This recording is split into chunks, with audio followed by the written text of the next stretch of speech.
that recording on right now. And I see a chat real quick. Great. And so part of what we want to do real quick is just to do a very high level, quick introduction. We have about, let's see, 4 people on the line right now. And so Paul and I will give a quick little introduction, then I'll activate everybody's unmute so that you can just give a quick little 30 seconds to say why you're here and why this topic interests you. Paul, did you want to start?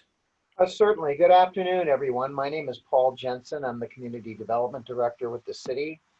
And I'm working with Ethan on the priority development area topic and our current discussion. And welcome. If you could move on to the next slide, what I'd like to do is start with some background and seeing who's participating. Some of this might be a little repeat because I know 2 of you participated in one of the other Zoom meetings, and one of you is very familiar with our planning process. So Ethan, if you could move on to the next slide, please. Well, sorry, Paul. I was gonna let them introduce themselves real quick. Oh, yes, of course, sure. All right, so you're gonna hear a tone that just says you've been unmuted. So I'm gonna start with Kiki. You should hear that tone now. Greetings, good afternoon, everyone. Thank you very much for making this available, Ethan and Paul. I am on the board and co-founder of Sustainable San Rafael, and I'm also working with the Multicultural Center of Marin, Canal Community Resilience Council. And we feel that it's an opportunity for the community to become engaged in visioning and planning for their own future. Great, thanks, Kiki. Marco, you should have gotten a ping just now. Got it, thank you. And I'm Marco Berger, I'm Community Resilience Coordinator for the Multicultural Center of Marin. And Kiki pretty much said what I was gonna say is that I do facilitate the Canal Community Resilience Council. And we do meet regarding issues that affect the canal residents. And I think this is one of them. So we want to be in on it and be able to have input on it. Thank you. Thanks, Marco. And Larry, you should be getting a ping right now.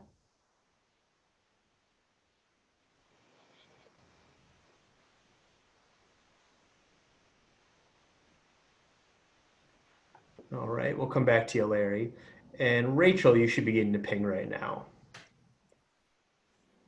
Hi, again, thank you for hosting this. I'm interested to hear what's happening in San Rafael, and I'm a trustee on the San Rafael School Board, so it's very important to understand what's happening for future plans for the Canal District. Great, thanks, Rachel. And Larry, I see you're unmuted. I am. Well, I'm Larry Kennings, and I'm on the board of MEC.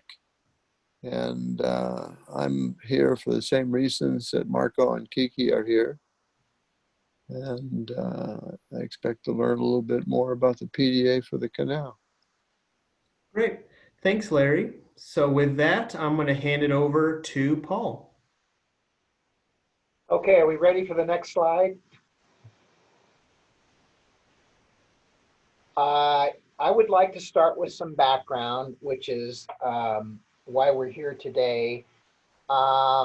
Most of you know that the state of California requires that every city, town, and county in California adopt a general plan, which is a forecast for that local jurisdiction, yet generally for a period of 20 years.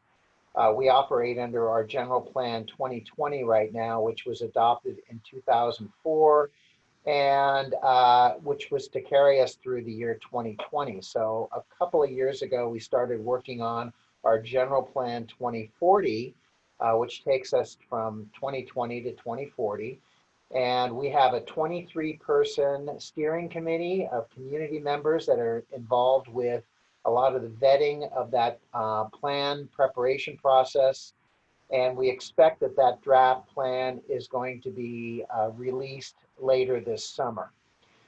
I'm bringing this up because during the course of preparing our General Plan 2040, we take a look at all of the elements in our general plan to see where we want to update them moving forward for the next 20-year cycle. And as part of that effort, we reached out to all the neighborhood and community groups throughout San Rafael, primarily because one of the elements in our general plan is called the neighborhoods element. And if you go to the neighborhoods element, it gets a little more granular on some of the issues and the conditions in specific neighborhoods, the uniqueness of those, and context of those areas, and generally some programming for those areas.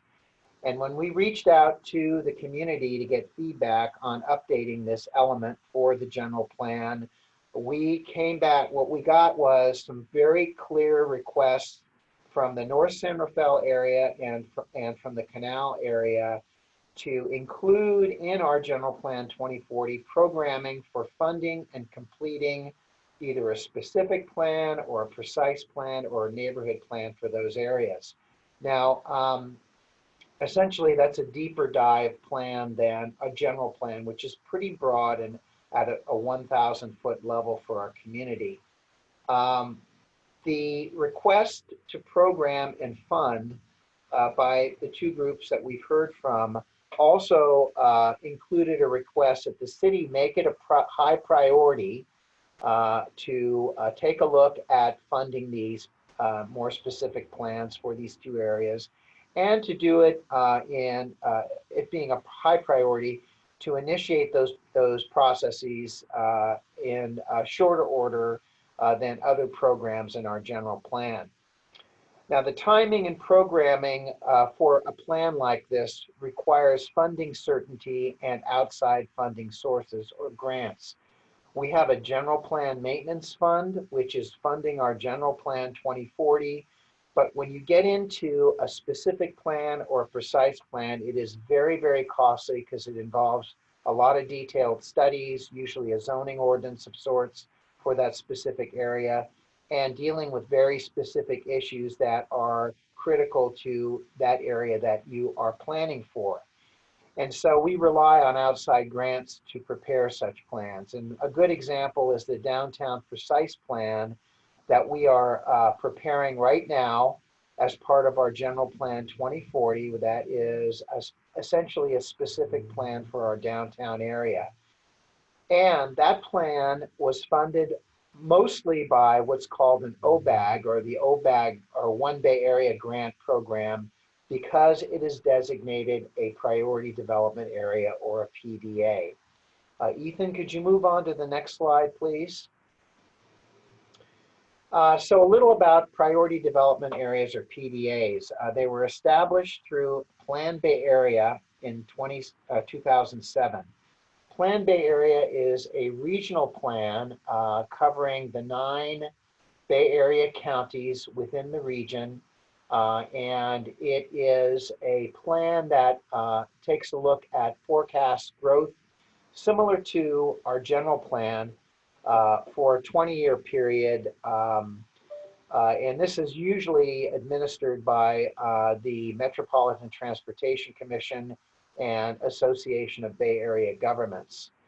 And several years back, there was a state law that passed that basically said we had to find ways to reduce our greenhouse gas emissions. And so the state law required that these regional plans also take a look at sustainability. And one of the tools for reducing greenhouse gas emissions is to look at forecast growth so that it's concentrated more in urbanized areas within the region, rather than trying to continue business as usual, which in the past is allowing growth to continue further out into the hinterlands like East Contra Costa County and Solano County in areas what we call greenfield areas for development. So with the priority development area designation, or priority development area tool was created as a planning tool to pretty much encourage more concentrated growth in the urban areas and also as a funding tool, primarily for looking at housing, jobs, and concentrated growth in those areas. And again, Ethan is going to get into further detail on this. This is not a mandate. It's something that the city can voluntarily designate for our area. And he'll go into that in a few minutes. In 2007, when the PDA concept surfaced, it was initially defined as a 1/2 mile radius around a rail station or transit center or stop. And naturally, we had two areas that qualified in San Rafael. We had the downtown transit center and smart station, and then the civic center smart station. And we volunteered for and received a designation for PDAs for those two areas in 2009. What that did was it made it possible for us to get fully funded, a full funding of two plans that we prepared for those two areas called the Downtown Station Area Plan and the Civic Center Station Area Plan. And these were vision documents that essentially said, look at some of these things in these areas, consider connectivity, land use, etc. And the two plans went through a public process. There was a lot of controversy around the Civic Center Station Area Plan and some of the recommendations. And as a result of that controversy, the recommendations of that Civic Center Station Area Plan were scaled back, and the city decided to essentially remove the PDA designation for that Civic Center area. That was in 2013. So next slide, please. So then why would we consider a PDA again, and what has changed since 2013? This opportunity recently came up, and we thought it warranted a new and fresh discussion because there have been changes since 2013. Probably the most significant change is the definition of a PDA.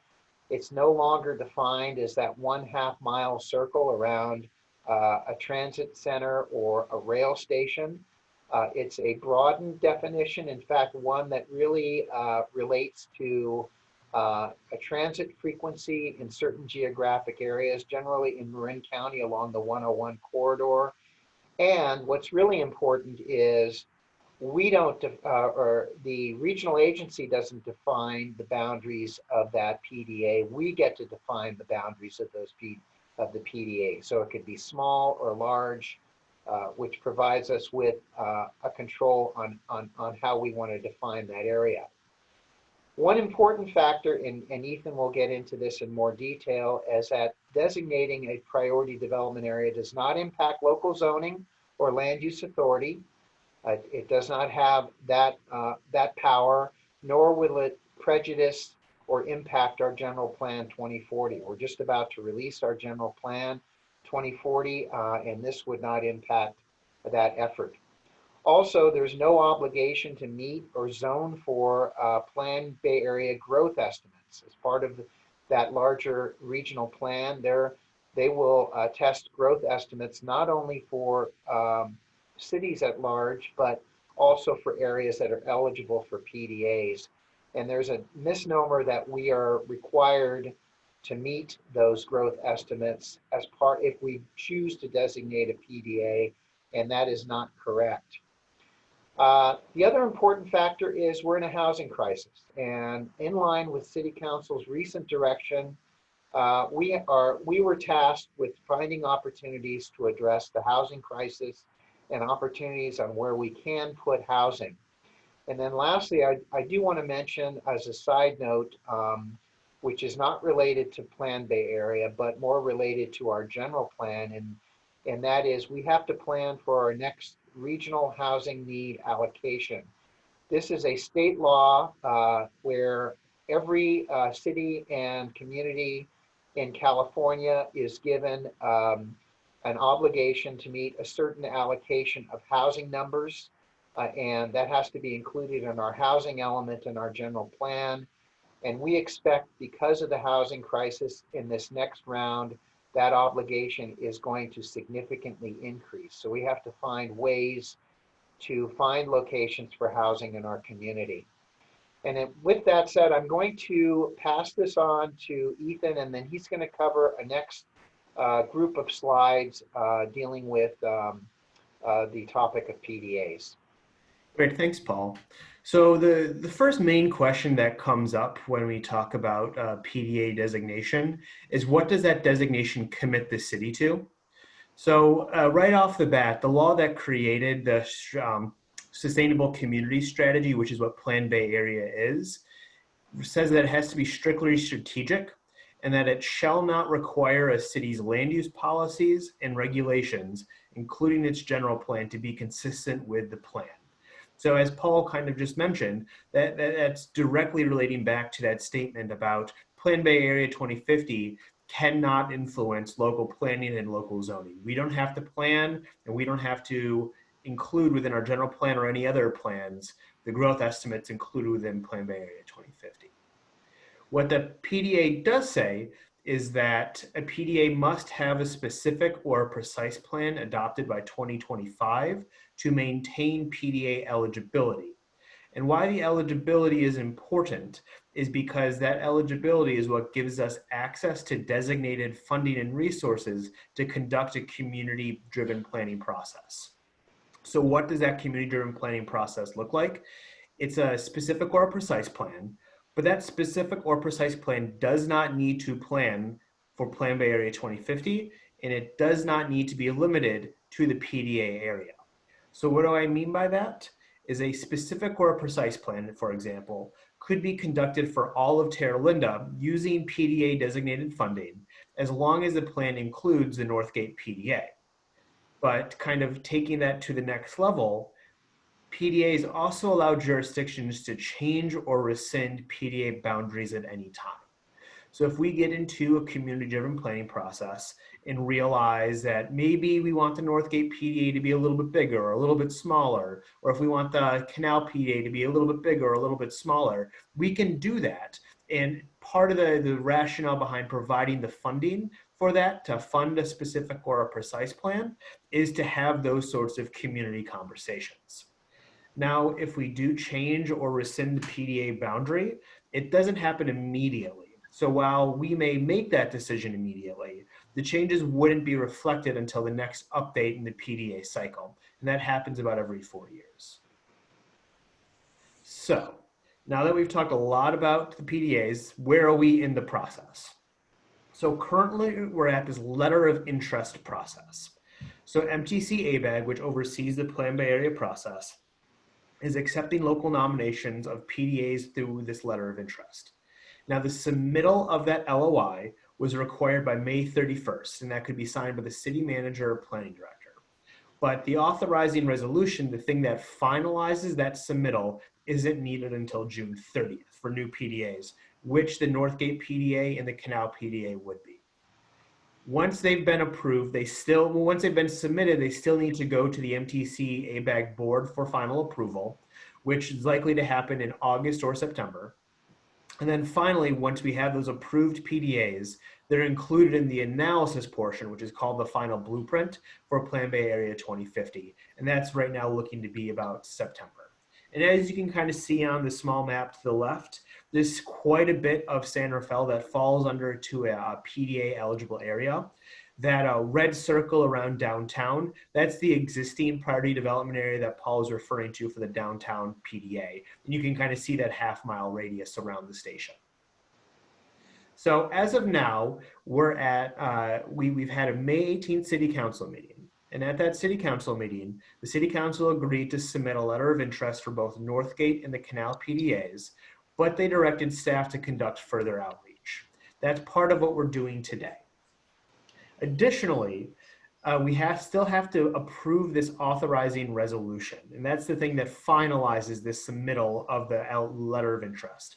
We currently have that scheduled for the June 15th City Council meeting. Now, a PDA designation, and again, this is why we've said this several times, the main purpose of it is to allow access to designated funding and resources to facilitate a community-driven planning process. So this is just the start of a much larger conversation if we begin going down the path of a priority development area. So let's take a look a little bit at what those proposed PDAs were.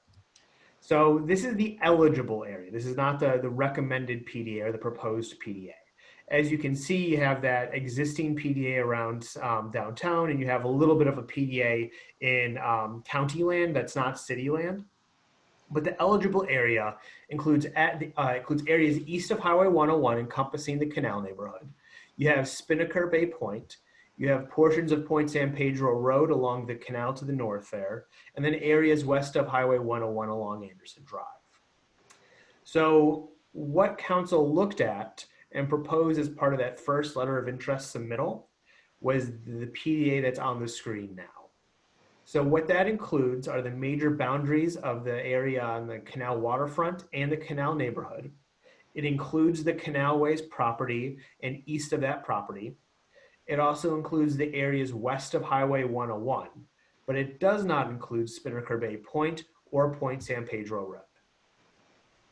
So with that, Paul and I have been talking now for about 20 minutes. So I want to open it up to just some high-level questions and answers. What I'm going to do is I'm going to unmute everyone or allow everyone to be unmuted. If you want to raise your hand, I can unmute you and you'll have access. And I see Jeffrey, you're the first up. Oh, okay.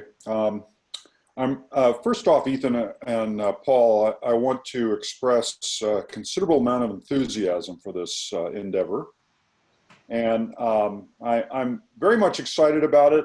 And I think we all in San Rafael should be excited about it. My primary focus is on Southeast San Rafael. The interesting challenges we face are how we can integrate this effort in the adaptation plan for sea level rise that's anticipated in the general plan 2040 update.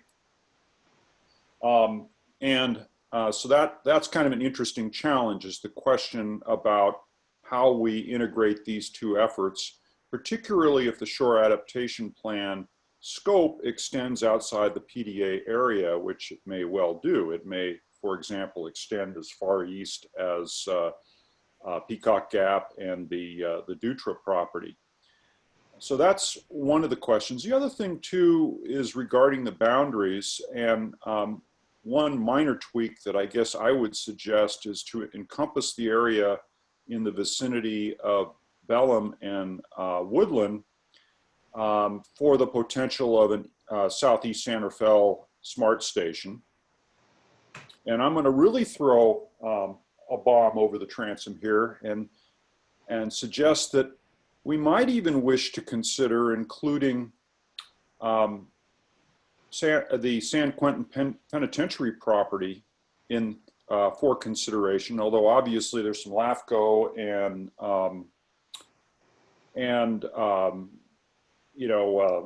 area of influence kind of questions.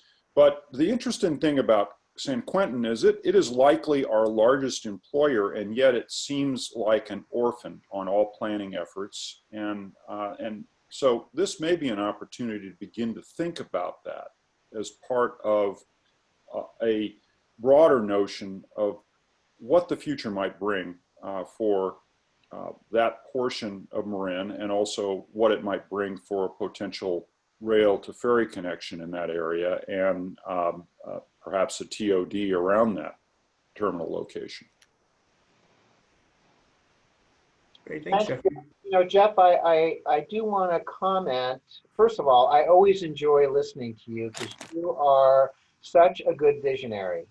And it's refreshing to hear your ideas, because a lot of times they're really outside the box and they're logical. But I do want to comment on a couple of things. First of all, what's interesting about this particular area is that there's so much going on in this particular PDA. You have a residential community, a lower income residential community. You've got a lot of commerce that's very critical to sustainability for Marin County at large. You've got sea level rise. just a lot of stuff going on that is really ripe for being covered in a deeper dive plan for this area. So I'm glad to hear you support that. But I do want to comment on a couple of other things, is that we don't, I mean, I don't know if we're at liberty to designate a PDA outside the boundaries of our city limits. So Bellum and Woodland, which is Cal Park, is unincorporated. That's in the county. And the San Quentin area is outside of our planning area. So I don't think we would want to go in those directions, because it would involve us having to discuss this idea with two other agencies that may not even be interested in this. So, but I did want to comment on it. Yeah, like I say, bomb over the transom. Yeah. I understand that. The other thing, obviously, is that this does engage us in the 101 580 connector issue and broader transportation issues, which I think is a timely discussion right now. Definitely. Thanks. Thanks, Jeff. I see Kiki's hand is up next. Yeah, great. Hi, Jeff, too. Thank you for all that. I was wondering in a general sense why it is that Spinnaker Bay Point is not included. And I'm also wondering about the public process with regard to this. Do you feel that community support will be needed to support this at council? And could you talk a little bit more about the community process going forward, presuming that this is approved and we do receive funding for precise or specific planning? Yeah, I can take a little bit of that, Paul, Yeah. and then kick it over to you for some answers. So in terms of the community process, obviously holding a Zoom virtual meeting is new for all of us for a community meeting. So we appreciate kind of you taking the time to hop on. We do anticipate if everything does get approved and we do have a proposed PDA, kind of taking it to a next level and all within kind of the realm of what's allowed through a shelter in place. So we're still trying out some new tools. So hopefully we're able to continue to expand kind of how we use these new tools to help facilitate that conversation. Additionally, I think the kind of the decision point that we're at right now is mostly just to submit the letter of interest. If that does get approved, it's going to be a little bit before any kind of new big planning process would occur. We'd still need to kind of still submit grant applications and start getting that work into place. And that's likely not to happen until later this year, probably not till fall. But if you want to kind of get an example of what that process might look like, looking to the downtown precise plan might be a good kind of example. I'm not necessarily saying that the Southeast San Rafael or the Canal Districts are the same, but that the downtown precise plan process has been going on now for about 2 years. And has had significant community input and has had a citizen-based steering committee, quite a bit of community outreach throughout the entire process. So that's kind of what you might be a good example to look to when we refer to a community-driven planning process or a specific and a precise plan. Paul, I don't know if you wanted to, if I missed anything. I want to touch on Kiki's question about why did we exclude Bay Point and Spinnaker. We decided to exclude this area because it's newer and single family.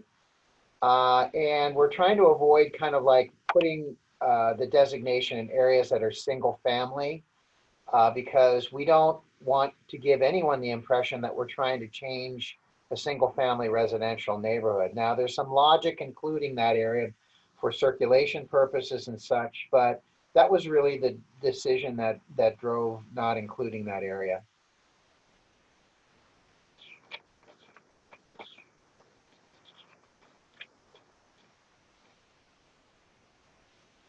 Sorry, I was on mute. I see Rachel, your hand is up.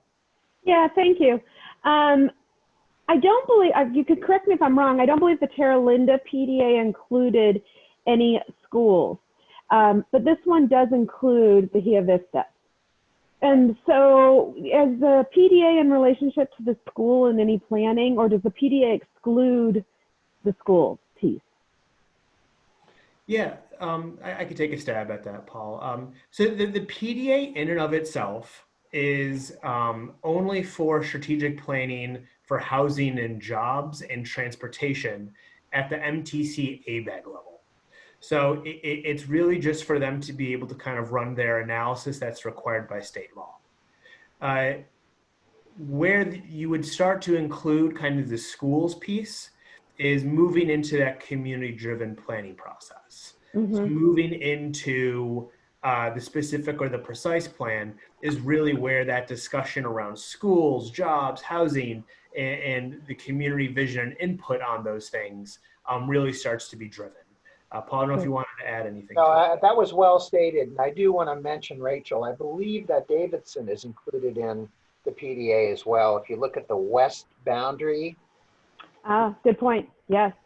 Davidson is part of that. And I'm glad that you brought that up, because that would, public services, education, schools, those are things that we have to look at when we prepare a specific plan for an area. So thanks for bringing that up. Yeah, I think we just need to call that out, because we're doing so much work right now, thanks to all the community support for our measure A and B. But I don't sure we're ready to jump into planning yet again. But I love the engagement of the community, because all those pieces tie together. Yeah. Perfect. Thank you.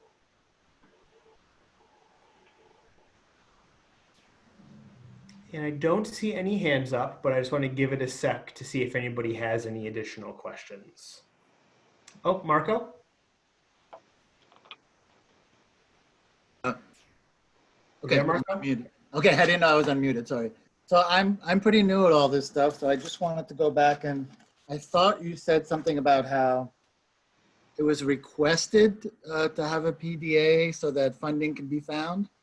And if that's so, how does that request happen? Who makes that request? That's good. That's good. I can clarify a little bit. So the request was for a community-driven planning process. And when that was happening, we also saw this opportunity arise for PDA. Because of the overlap between the ability that a PDA can provide funding for a community-driven planning process is where we initially wanted to kind of put that out there as a potential. Things like a specific or a precise plan are incredibly expensive because of how detailed those documents are. And this is a way to kind of help kind of further that reality along. We've kind of mentioned this on previous these community workshops. A better way to kind of describe a PDA isn't so much a priority development area. It's a bit of a misnomer. It's more of a priority planning area. And because there was an effort as part of the general plan 2040 to really prioritize the planning of the canal neighborhood, we thought this was a potentially good combination to be able to kind of provide funding for that process.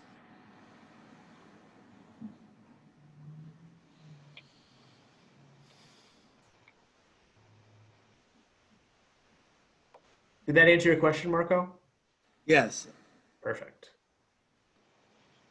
All right, were there any other hands up? Oh, Kiki, I see you have your hand up. Yeah, thanks, Ethan. It may be premature, but for those of us who have not been involved in the general plan process, for example, could you describe a little bit more, again, given that regardless of the media that we have to use to engage the community, what would you expect to be the process by which we would engage the community in participating? In other words, is there native language outreach? Is there active recruitment of participants? And what kind of role does the community play in making its contributions to a specific plan or a precise plan if we get that far? Those are great questions, Kiki. And I would say that kind of yes to all the above. As part of this, we're having some very, very, very initial conversations with community groups to kind of discuss what that might look like. So what does that community-driven planning process look like? The idea would be to be as inclusive as possible, whether that is making sure that we're translating all of our materials, but then also providing opportunities to engage not just in English or in Spanish, but also potentially looking at other languages as well. I think especially with the Canal neighborhood, we need to really understand the community that we're trying to do this planning for, and to make sure that we're adapting our engagement to the needs of the community. So what that looks like, we're still pretty early on, so I'm not totally sure I can answer all of those questions right now. But the idea would be going forward, we would be able to kind of make sure that that is happening, and really making sure that we're providing those opportunities that may be a little bit different than how we do engagement for downtown or in Northgate, understanding that that is a different community. And did you have another question? I think I might have missed one question.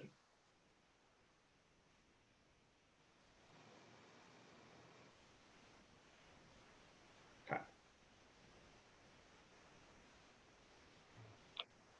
And Marco, I see you have your hand up. Did you have a question? The question was really how we're recruiting community participation. And that was kind of my question was, I know this is a very, very, very early on part of this process, but I didn't even know about this. Actually, Kiki let me know about it.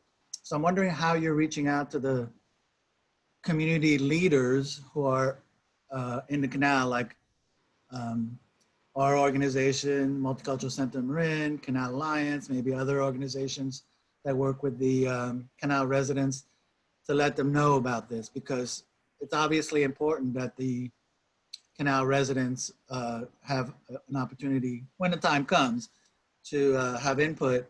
But do you have a plan in your outreach to talk to the organizations that work in the canal? It's a great question. And for this piece, because there's a whole lot of uniqueness to what's going on right now. We have a shelter in place. Yeah. We initially just kind of used our existing email listservs, and also just tried to flag it with as many organizations as we could. So we apologize if you didn't get an email. We tried to blast it out on newsletters, social media, all that. But because we know that there's a lot going on, sometimes there's so much media outreach that it might get lost. That being said, we are in conversations right now with Canal Alliance to make sure that they're aware of the process that's going on, and beginning to start thinking through kind of what those next steps are, with an understanding that potentially there would be a proposed PDA. But even if there isn't a proposed PDA, those conversations should be happening anyway. So it's really starting now to start thinking through that level of engagement. Hey, Ethan, I'm going to add a little to what you just said, because Marco, this is a really good question. A lot of this is happening very quickly. And sometimes that's not real comfortable, because you feel like you missed something, or, you know, there's not enough outreach or whatever. But the minute that this opportunity became available and we thought it was worthy of discussion, we contacted Omar Carrera and several of the representatives of the East San Rafael Working Group, which represents major property owners in this area, and said, we want to sit down with you because, Omar, you were the one that came to us and said, we need to put a program in our General Plan 2040 to do a specific plan for this neighborhood. And we did the same thing in North San Rafael with a handful of folks who made that same request for the North San Rafael area. And that was before any of this really got any traction. So so we made that contact.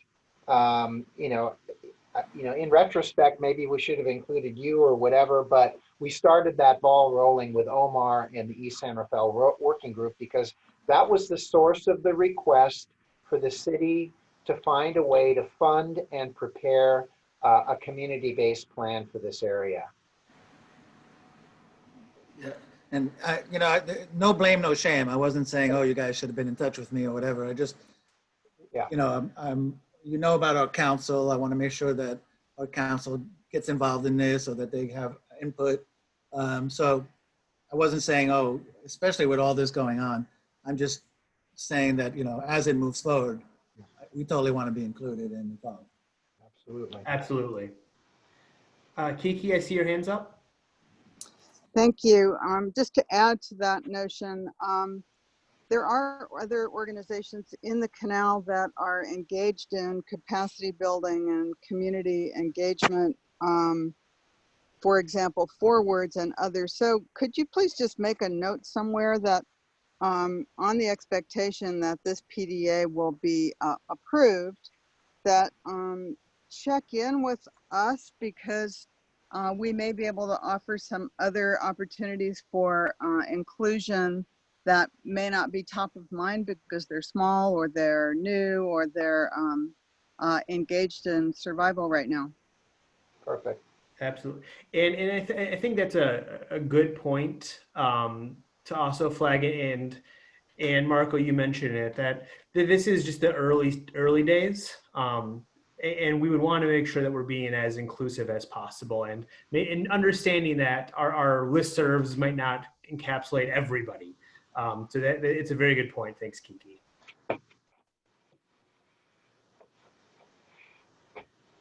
All right. And if there's no other questions, I'm going to move us on to the kind of the framing questions. So they're pretty high level. I think the first one is, do you support the proposed PDA? Additionally, one of the big questions that we have is, are the proposed PDA boundaries too big or too small? And if yes, what should we change? And then finally, and I think we've hit on some of this as well already, is what would a community-driven planning process look like for the PDA? So I'll throw those out to you. Feel free to respond to them. Let me know what you think. We'd love to hear your feedback.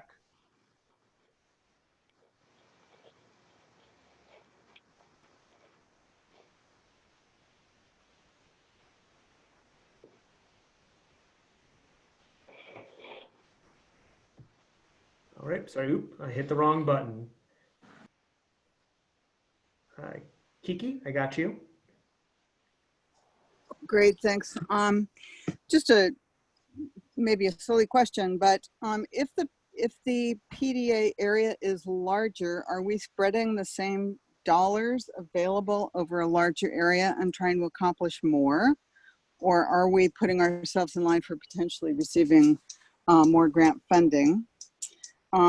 But I heartily support the proposed PDA, and I thank you very much, Paul, for jumping on this.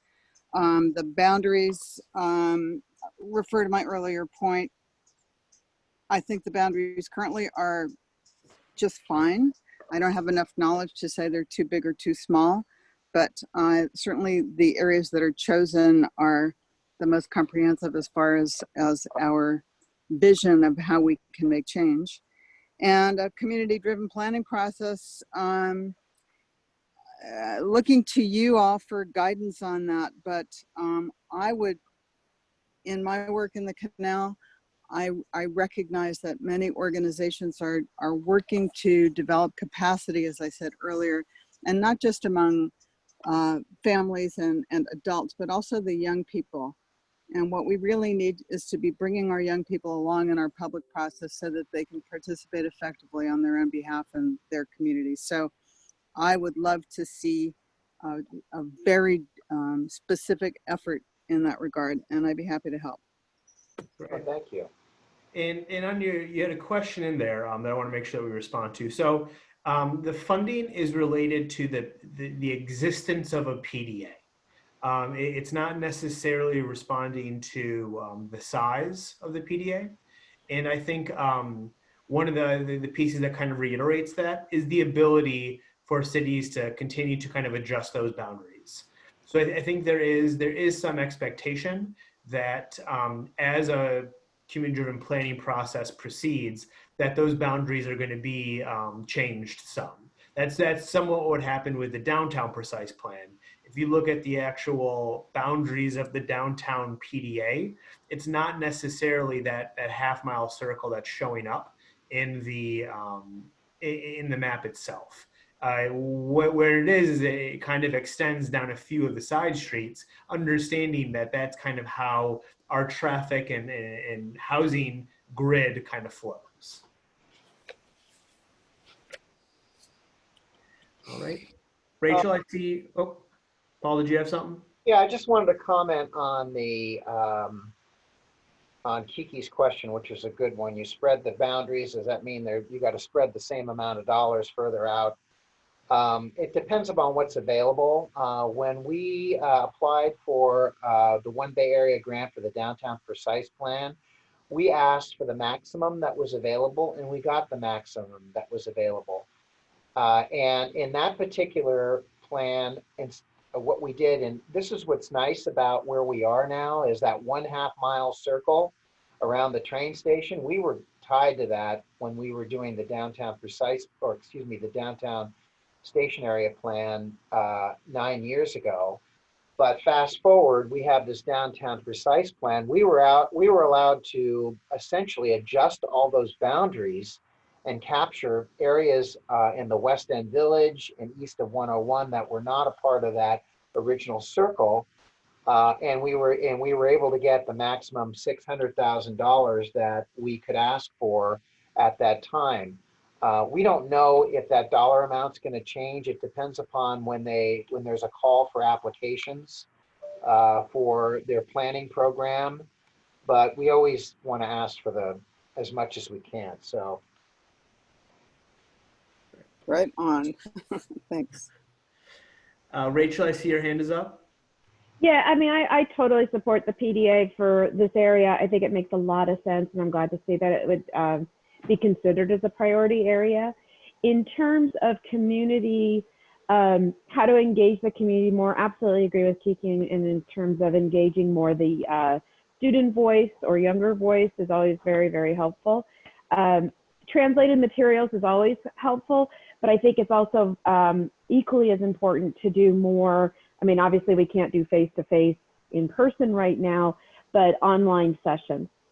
I think a lot of the written material, it's hard to comprehend and really be able to process. And I know it's also, there's an expense piece with having to do all the translation work. So I think there needs to be a good balance between both the written translated work as well as being able to provide online forums and opportunities in local language. I think those are really helpful. We're seeing a lot more within the school community of engagement when we've been able to do that. Great. Thank you, Rachel. And we have a few more minutes. Was there any other comments, questions before we wrap up?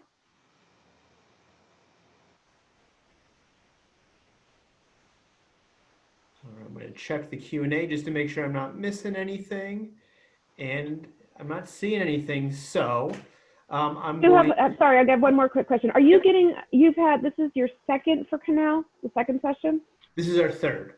Third. How many people in total did you have? I think we're pushing we had about 30 people sign up and about 15 people join. Okay. Yep. For the Canal neighborhood. Great. Great. All right, good. Thank you. Great. All right, so I'm gonna wrap us up. Just wanted to say thank you so much for taking the time to discuss this. We are going to City Council on June 15th, so if you want to attend that meeting as well, it's also virtual, but you can also view it on YouTube, on our YouTube channel. Otherwise, again, thank you so much. Paul, I'm not sure if you wanted to say anything to close out. No, thank you all. And and it was, we appreciate that you participated. Thank you. Thank you. Appreciate it. Okay. Okay. Have a good afternoon. Thank you. Bye now. Thank you all. Bye-bye. Thank you.